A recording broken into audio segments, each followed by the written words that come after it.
Even the brutal cold of a distinctly belligerent mid-February had not kept them away. The antique dealers and the curiosity seekers eagerly sought to rummage through the bits and pieces of the lives of the locally celebrated deceased, who had until so recently lived amidst the splendor of the palatial townhouse.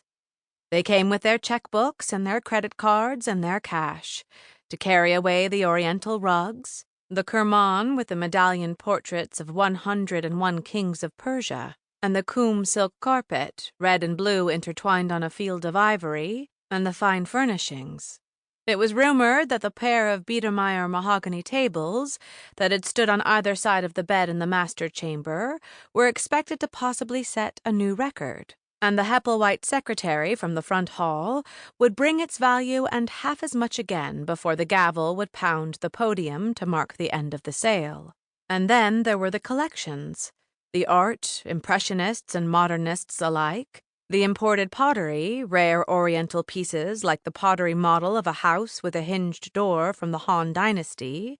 and an early Sankai warrior from the Tang dynasty.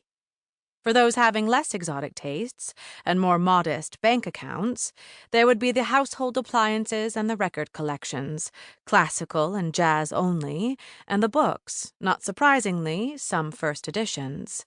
Then, of course, there would be silver and imported china and porcelain, a Sèvres dinner service circa 1823, a pair of Meissen candelabra, and, naturally, the Ming and Amari vases, the Satsuma and Cantonese bowls, the Royal Worcester and the Derby and the Minton, all carefully lined up shoulder to shoulder on display tables, around which selected employees of the auctioneer stood guard to ensure that the pieces were not handled.